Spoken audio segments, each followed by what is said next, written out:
Thank you, Honorable Speaker.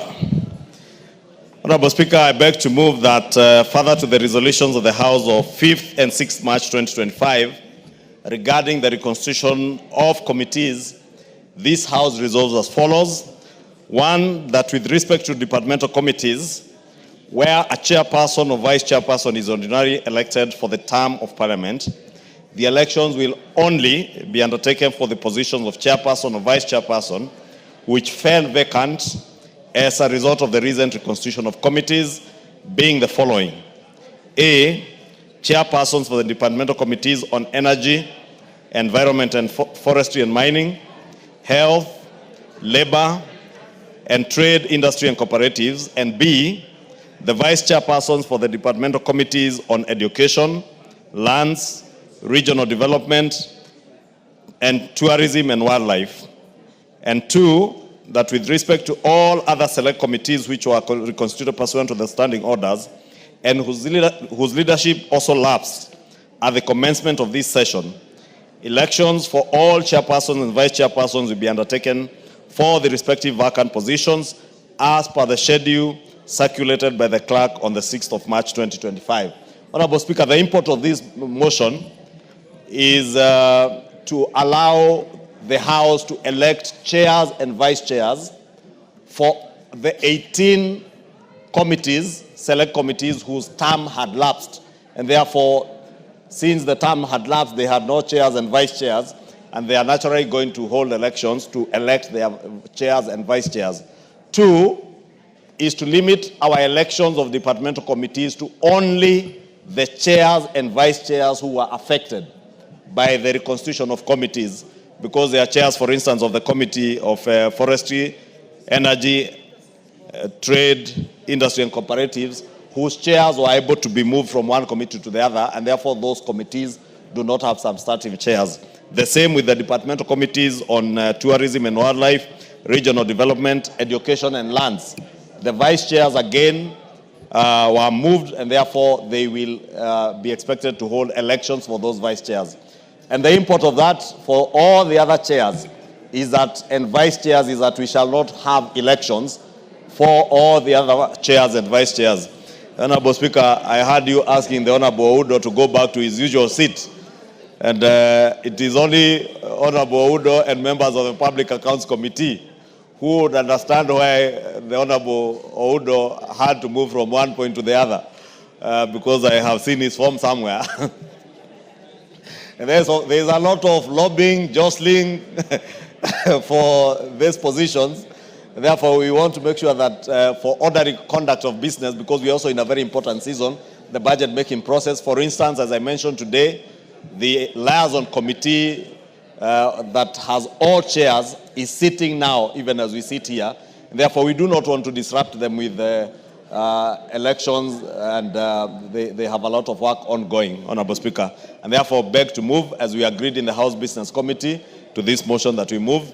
I beg to move and request the Leader of Minority, the Honorable Junet Mohammed, to second in agreement. Honorable Junet, disband that Kamkunji, and I know the Honorable Katan.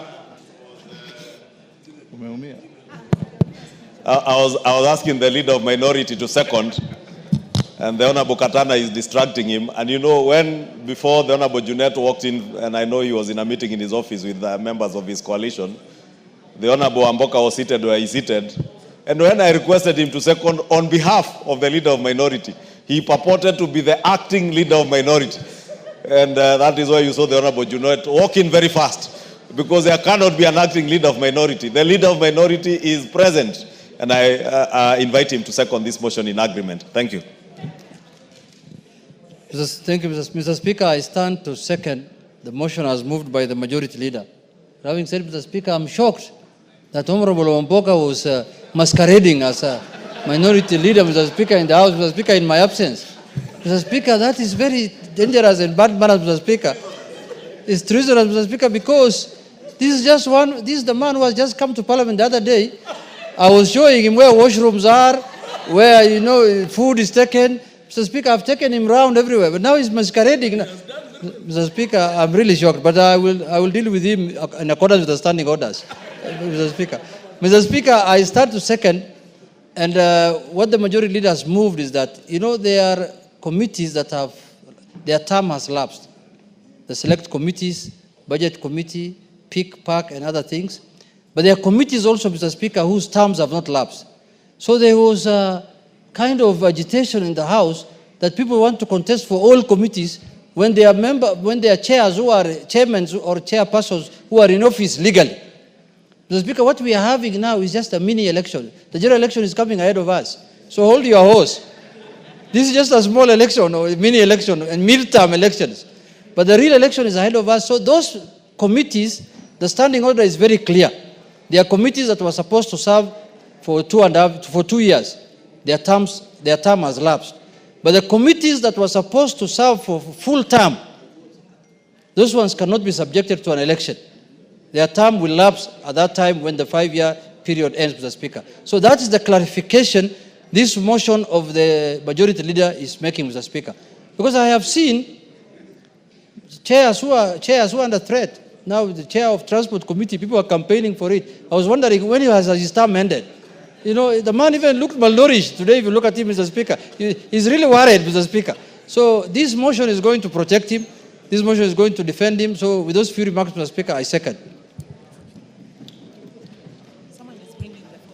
Honorable members, I now propose the question at order number 11, which is that further, the resolutions of the House of 5th and 6th March 2025 regarding the reconstitution of committees, this House resolves as follows. 1, that with respect to departmental committees where a chairperson or vice chairperson is ordinarily elected for the term of Parliament, the elections will only be undertaken for the positions of chairperson or vice chairperson which fell vacant as a result of the recent reconstitution of committees, being the following.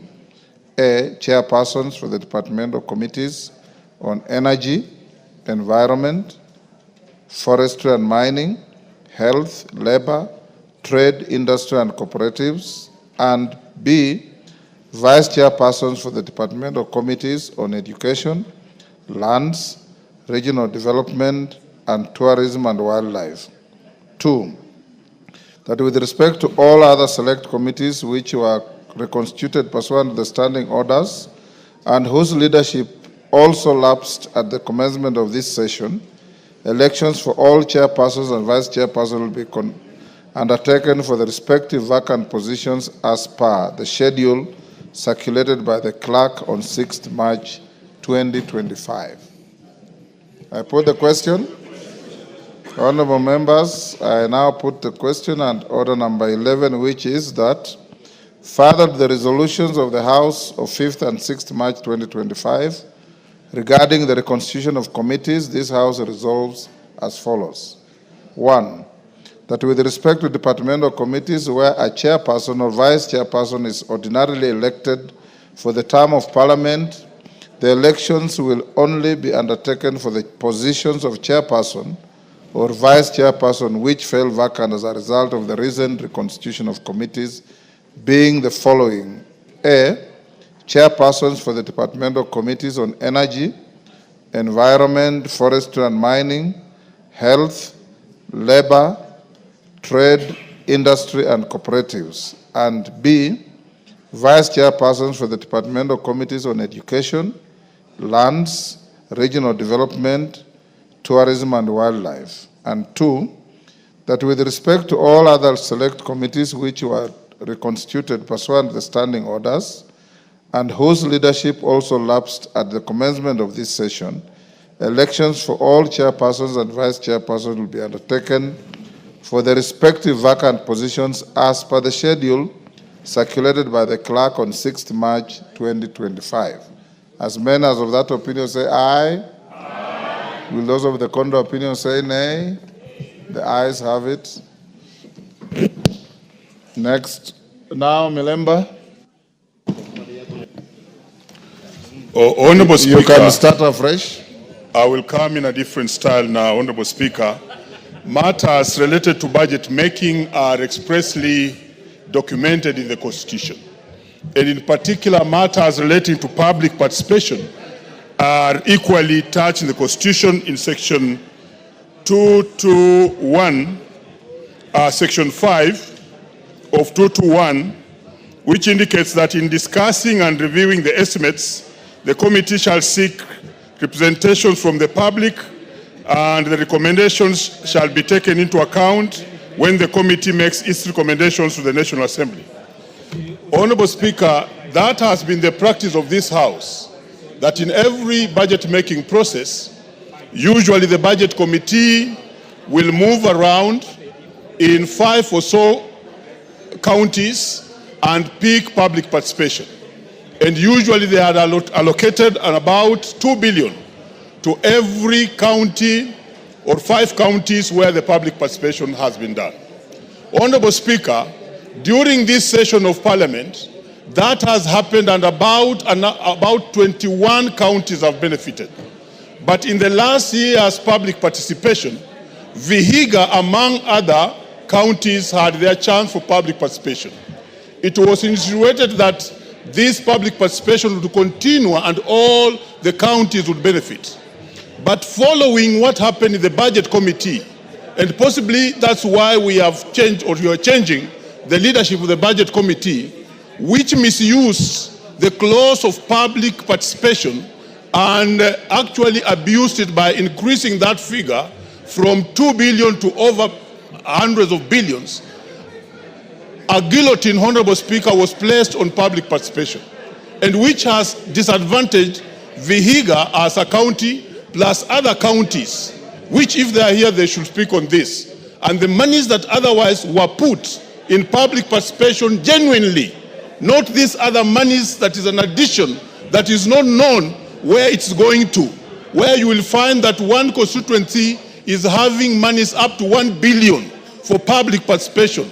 No, Honorable Speaker, that was not part of the real public participation that was instrumented in the Constitution. And therefore, our county, Vihiga, has lost all the roads, all the schools, all the monies that were otherwise allocated to that particular county because of public participation. I want you, Honorable Speaker, please, to beseech the committee that is now looking at the budget afresh in the supplementary one, so that they may bring back the monies that are genuinely placed for public participation, and which is not the extras that was put there by those who were in power that particular time and ended up misusing that clause so as for the constituencies and the counties that were supposed to get these monies genuinely to lose the money. And finally, this should be a caution to those who are coming into these committees, that a very good thing and practice by this House can be rendered useless if it is abused by those who are put in positions as chairmen of committees. Thank you, Honorable Speaker. Yes, Maungu.